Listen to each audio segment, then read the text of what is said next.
शरबत जिहाद मामले पर बाबा रामदेव को हाईकोर्ट से कड़ी फटकार मिली है। दरअसल रुआ अफ़ज़ा को लेकर इन दिनों बड़ा विवाद छाया हुआ है।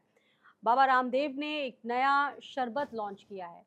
आपको थोड़ा पीछे लेकर चलते हैं। दरअसल अभी कुछ सालों पहले मैगी लॉन्च होनी थी। बाबा रामदेव की आटा नूडल्स लॉन्च होनी थी। उसको लेकर भी कुछ इसी तरह की कैंपेनिंग की गई थी। आपको याद होगा उस वक्त भी बड़े विवाद थे कि ये वाली मैगी जो हम लोग बचपन से खाते आए हैं ये ठीक नहीं है, इसमें ये है, ऐसा है, मसाला वैसा है, बहुत सारी बातें। और फिलहाल इन दिनों शरबत रूह अफ़ज़ा को लेकर कहा ये भी जा रहा है कि ये तो लोग बचपन से पी रहे थे और अचानक ऐसा क्या हो गया रूह अफ़ज़ा में जो लोगों को पसंद नहीं आ रहा। दरअसल बाबा रामदेव ने अपने इस नए शरबत को लॉन्च करने के लिए ऐसी नेगेटिव कैंपेनिंग की जिसके बाद उनका ये जो नेगेटिव कैंपेन करना है वो हाई कोर्ट को भी पसंद नहीं आया और उसके बाद कोर्ट ने साफ कह दिया कि उनका ये बयान माफी मांगने लायक नहीं है, आत्मा को झकझोर कर दिया है।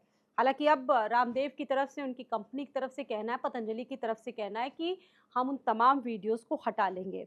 दरअसल दिल्ली हाई कोर्ट ने मंगलवार को उस वीडियो पर नाराज़गी जताते हुए जिहाद शब्द का इस्तेमाल किया था, जिसको लेकर हाई कोर्ट को बहुत आपत्ति थी।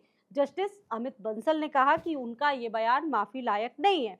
कोर्ट की फटकार के बाद आखिरकार फाउंडर रामदेव ने कहा कि हम ऐसे सारे वीडियोज़ हटा लेंगे और कोर्ट ने रामदेव को एफिडेविट दाखिल करने का भी आदेश दिया है। दरअसल उन्होंने सोशल मीडिया प्लेटफॉर्म पर कहा था कि एक कंपनी शरबत बनाती है जिसमें जो पैसा आता है उसमें मदरसे और मस्जिदें बनवाती हैं।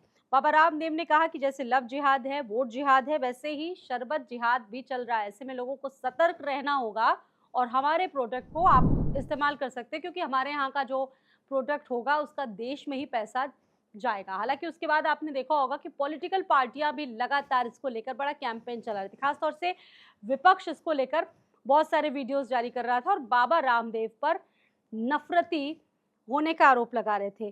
फिलहाल अब सबसे बड़ी बात ये कि एक तरफ बाबा रामदेव की शरबत लॉन्चिंग भी हो गई है। एक तरह से कहा जा सकता है कि नेगेटिव कैंपेनिंग ज़रूर हुई, लेकिन एक तरह से उनको इसका फ़ायदा भी मिल रहा है। उनका शरबत लॉन्च हो गया है, लेकिन अब हाई कोर्ट ने साफ कह दिया है कि ऐसी बातें सिर्फ अपने तक रखें, ऐसे तर्क ना दें, ज़ाहिर ना करें। अब बाबा रामदेव के इस नए शरबत को लेकर और साथ ही साथ रूह अफ़ज़ा को लेकर आप लोग क्या सोचते हैं, हमें ज़रूर बताइए।